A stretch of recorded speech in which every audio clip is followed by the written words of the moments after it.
Bonjour à toutes et à tous, j'espère que vous êtes en pleine forme aujourd'hui. Nouvelle étude de cas. Comme vous le voyez, je ne suis pas seule, je suis avec Florent et Samantha. Ils vont nous faire découvrir la maison qu'ils ont achetée. Et vous le verrez, cette étude de cas est un petit peu particulière comparée aux autres que vous avez l'habitude de découvrir sur la chaîne. Pourquoi? Parce qu'ici, Samantha et Florent ont décidé de d'abord acheter leur résidence principale, mais vous le verrez qu'elle a été pensée et optimisée pour que dans quelques années, dans minimum 3 ans, quand ils décident d'aller vivre ailleurs, ils peuvent la mettre en location et cette maison pourra leur apporter plusieurs centaines d'euros de cash flow net chaque mois. Mais avant de vous en dire plus sur ce sujet, je vous propose de vous faire visiter l'envers du décor et toute la maison. On commence la visite? C'est parti. Allez.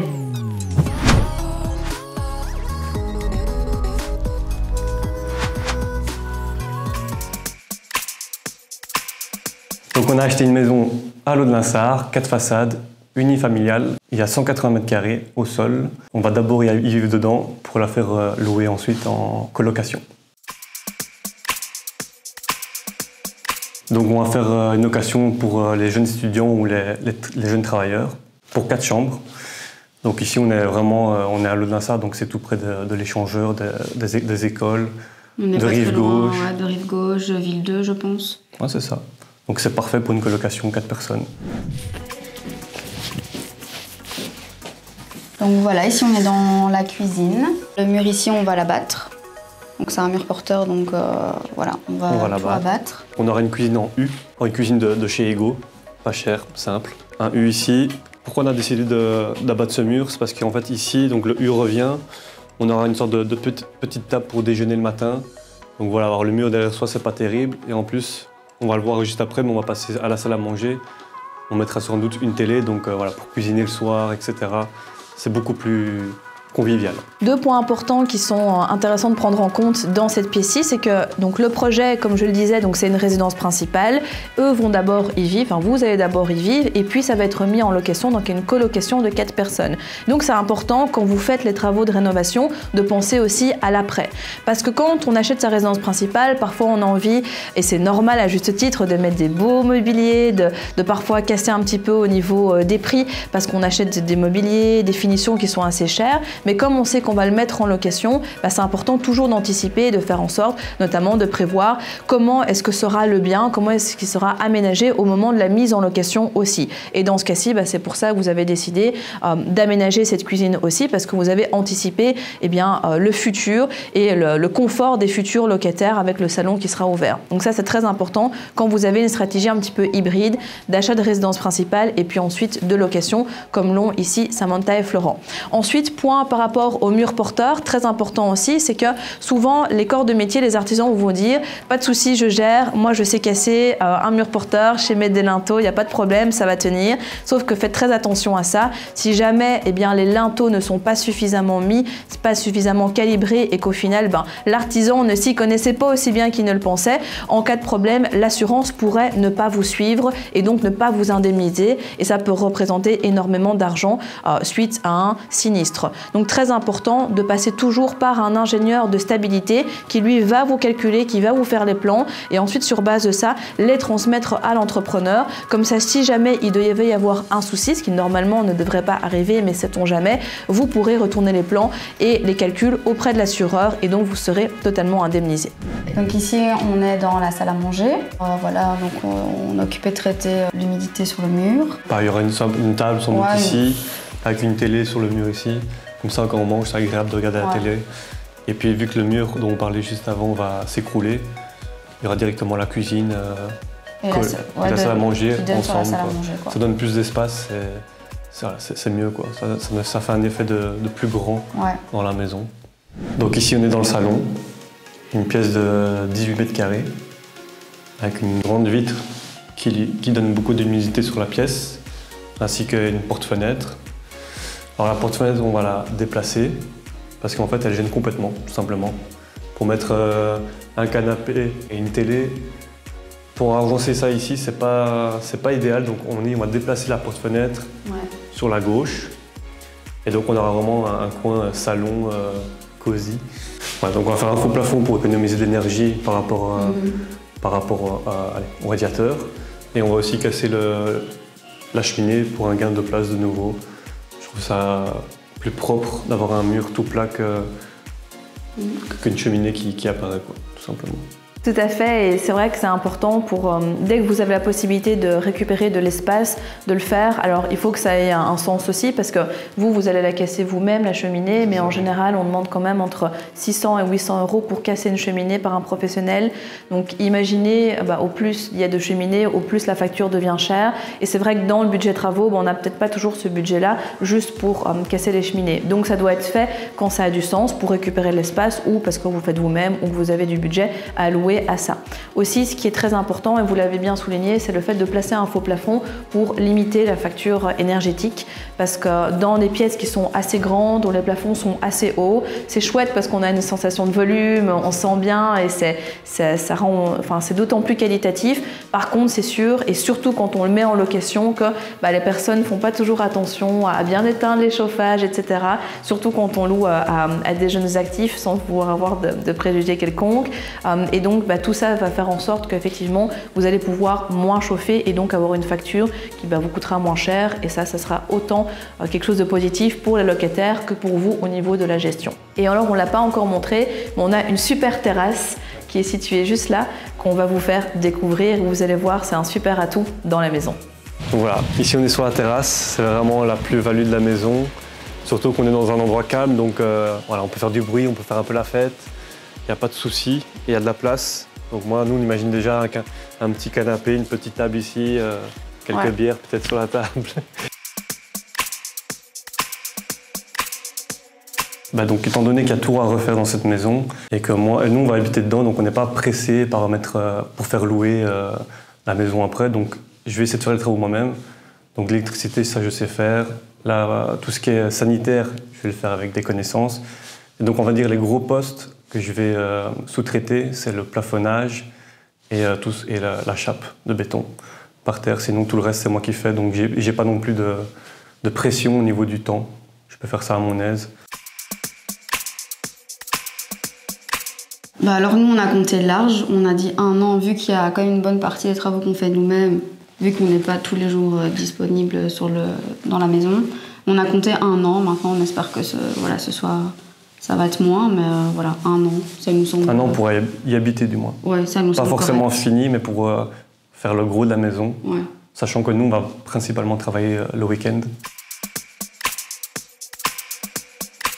Donc, première raison, parce qu'on va y habiter nous-mêmes après, donc on n'a pas de pression au niveau du temps. Puis voilà, pour économiser de l'argent, tout simplement. Et prendre beaucoup d'expérience. Parce que vu que les travaux, c'est quelque chose qui me fait très peur, qui nous fait très peur à tous les deux, je sais qu'il faut que je passe par là pour bien comprendre, et plus tard, pour les prochains chantiers, je serai à l'aise. Il n'y aura pas de souci à ce niveau-là. Ouais, vu qu'Elodie nous a bien rassurés sur le coup, on a foncé, quoi. Donc ici, on est dans une des chambres. De 17 mètres carrés. Ouais. Donc dans un premier temps, pour nous, ce sera sans doute un bureau. Mais pour la colocation, ce sera une chambre, tout simplement. 17 mètres carrés, c'est un bon volume, je dirais. De nouveau, elle est bien... Il y a une bonne luminosité. Et voilà. Donc ici, on est dans la deuxième chambre de 23 mètres carrés. Dans ces 2 chambres, on a déjà abattu le mur pour faire une seule chambre. Donc dans un premier temps, ce sera notre chambre à nous. Donc ce qu'on aurait bien aimé faire, c'est intégrer une douche plus un dressing.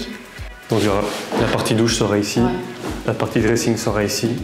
Et on va dire la deuxième partie de la pièce, ça sera le lit, quoi. Ça sera un lit pour nous deux. Voilà.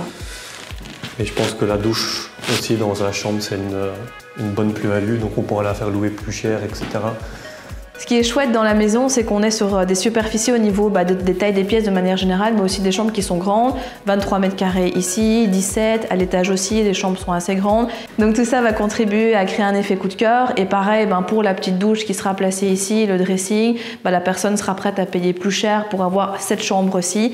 Et si on est sur une colocation de 4 personnes avec une grande salle de bain qu'on va découvrir juste après, plus une douche ici, c'est tout à fait correct, il y a de l'espace. Et donc c'est d'autant plus d'atouts en fait que vous allez pouvoir mettre en avant au moment de la mise en location et qui va faire que le bien va partir très vite. On est dans le couloir, à ma droite c'est la grande chambre, à ma gauche c'est la plus petite de 17 mètres carrés. Et ici normalement on rentrait dans la salle de bain.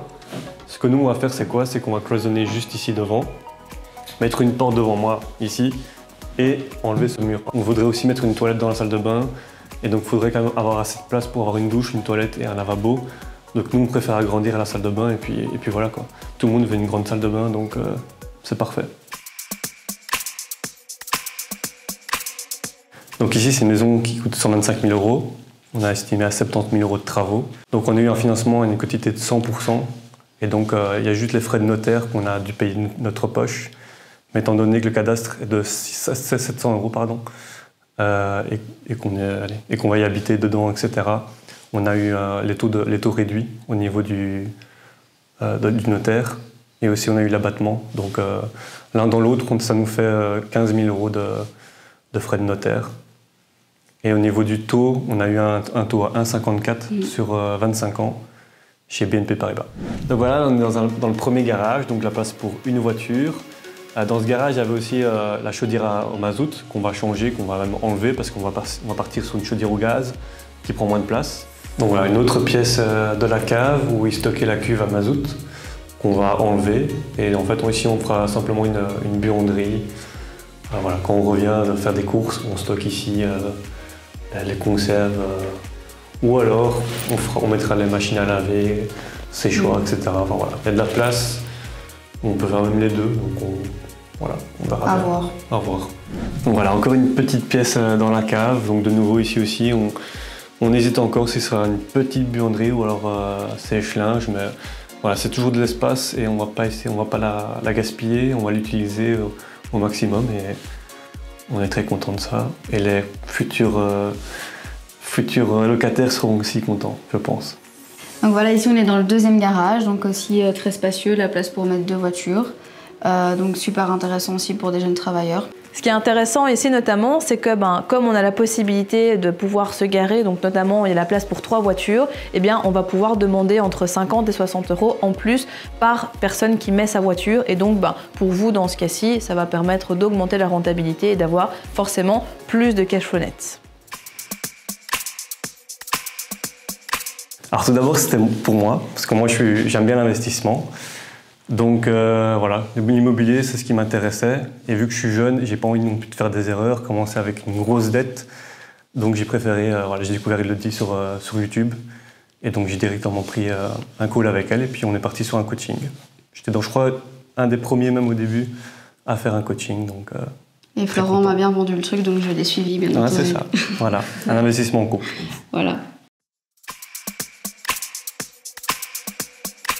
Alors du coup, ta disponibilité, c'est vrai que dès qu'on avait une question, un doute ou autre, tu étais toujours là à nous répondre très rapidement. C'est vrai que tu nous accompagnais vraiment étape par étape, donc même quand on venait visiter une maison, on t'envoyait les photos et directement tu nous disais ouais, c'est peut-être intéressant, c'est pas intéressant, laissez tomber.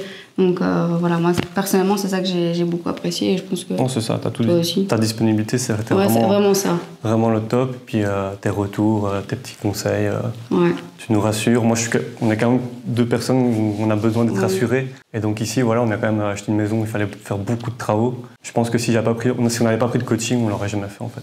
Donc ici on est au grenier. Donc il y a encore 2 chambres, donc ici on est dans une des chambres, 17 mètres carrés au sol. Ici nous dans un premier temps, quand nous on y vivra, il y aura forcément rien, mais par la suite, quand il y aura le projet de colocation, alors là ce sera une chambre quoi. Alors voilà. Petite anecdote, c'est que la fenêtre ici est cassée, elle s'est cassée après avoir signé le compromis. Seulement vu que les propriétaires étaient endettés, voilà, on ne peut pas réclamer une indemnité, donc voilà, c'est encore un truc de plus, un problème qu'on a eu, mais bon, il faut l'accepter et puis voilà, on passe à autre chose. Et c'est extrêmement important ce que tu viens de dire, et même pour vous aussi qui nous regardez, c'est que on vous demande toujours de vérifier et d'aller faire une visite au moins 24 à 48 heures avant en fait de passer l'acte authentique. Pourquoi? Premièrement, pour faire les relevés, compteur d'eau, éventuellement l'électricité, le gaz, etc. Pour être sûr qu'à la reprise des énergies, tous les index seront bons et que vous ne payez pas les consommations des précédents propriétaires. Mais aussi pour vérifier que le bien que vous avez avez visité une première fois et supposément acheté est toujours exactement pareil à ce que vous allez réellement acheter le lendemain ou quelques jours plus tard.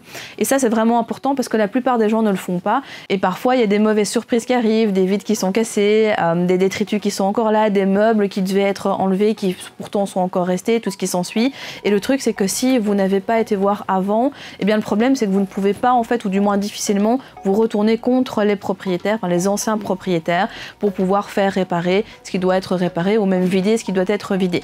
Donc très très important pour vous qui nous regardez, visitez toujours bien 24 à 48 heures avant le bien. Et s'il y a quoi que ce soit, eh bien vous prenez contact directement avec votre notaire, votre agent immobilier, parce que si notamment il y a des meubles qui devaient être partis et qui finalement n'auront pas la possibilité d'être enlevés, vous pouvez réclamer une indemnité, 500, 1000, 1500 € en fonction de ce qu'il est possible de faire.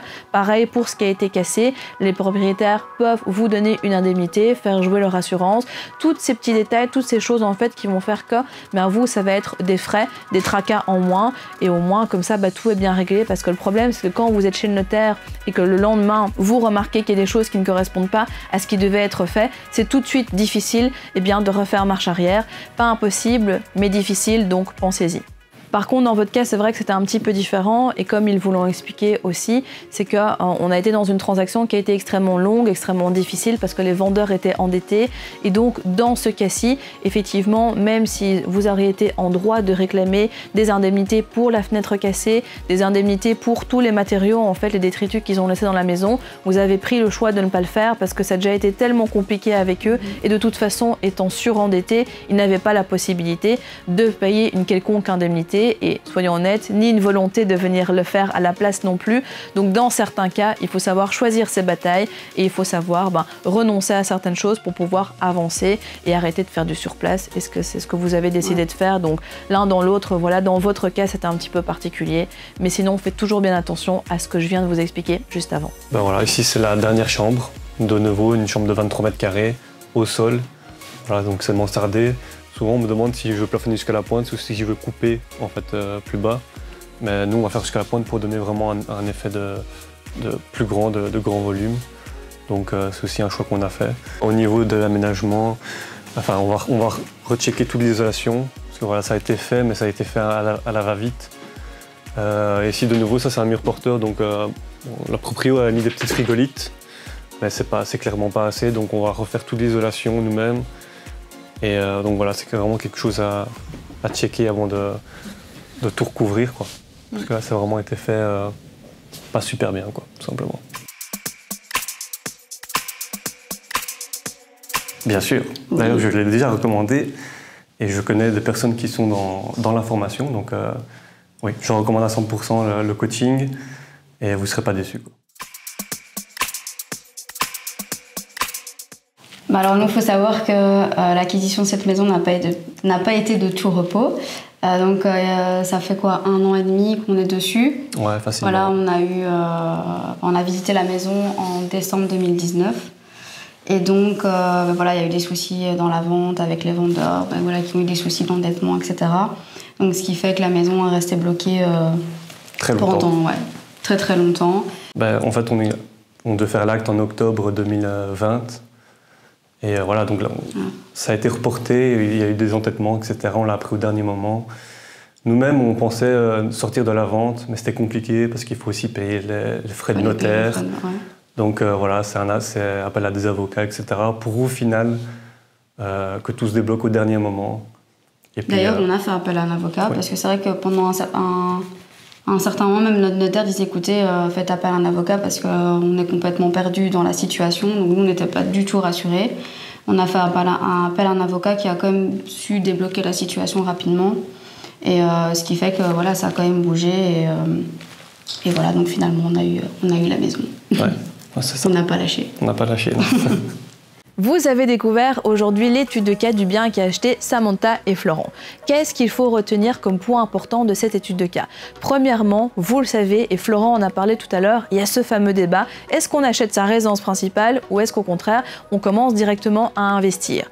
La plupart des gens vont vous dire que si vous avez envie d'investir dans l'immobilier, de manière générale, il vaut mieux oublier votre résidence principale et commencer directement sur un investissement locatif.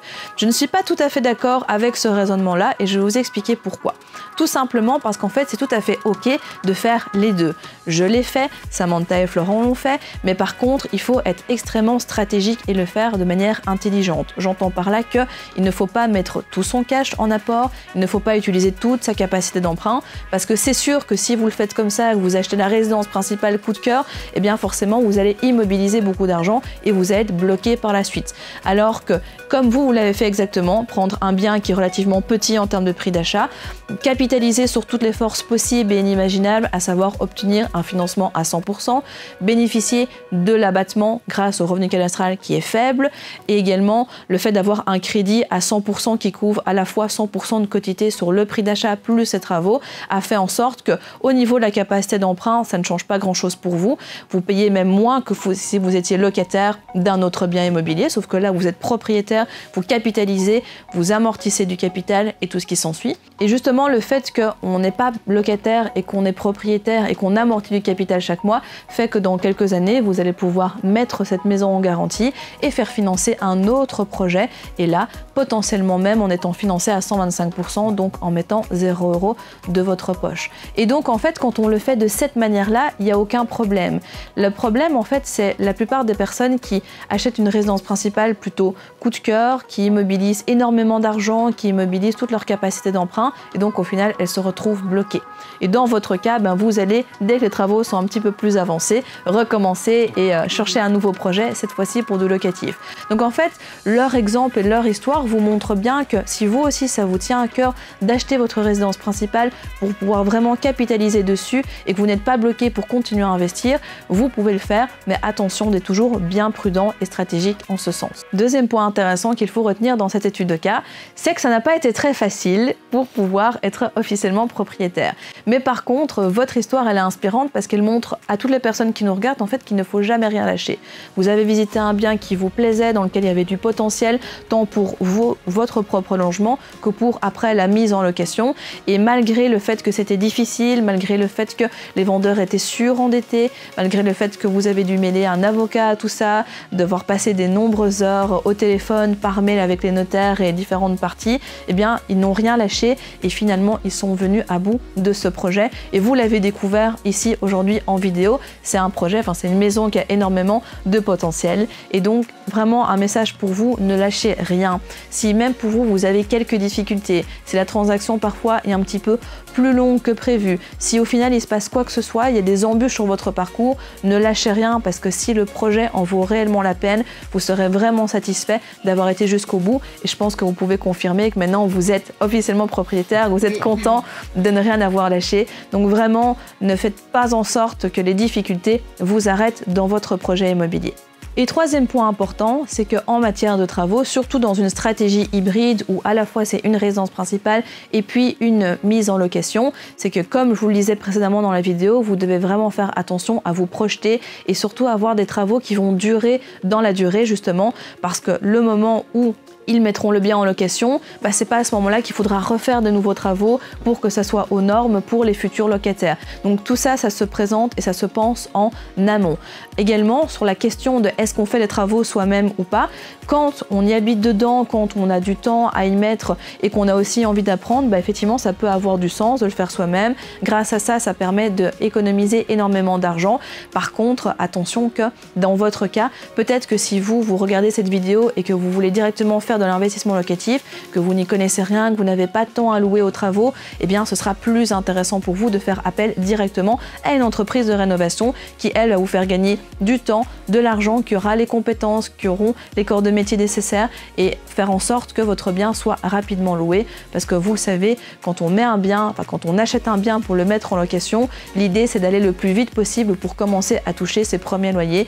Donc encore une fois, pondérez toujours les informations par rapport à vos objectifs, votre situation et à ce qui est important pour vous. Si la vidéo vous a plu, n'oubliez pas, vous connaissez la chanson, un petit pouce, un like, abonnez-vous à la chaîne pour revoir toutes les prochaines vidéos. De nombreuses études de cas comme celle-ci arrivent prochainement et si vous avez des questions, notez-les aux commentaires. Samantha, Florent et moi-même, on se fera un plaisir de vous répondre. En attendant, prenez soin de vous et on se retrouve à très vite pour de nouvelles aventures.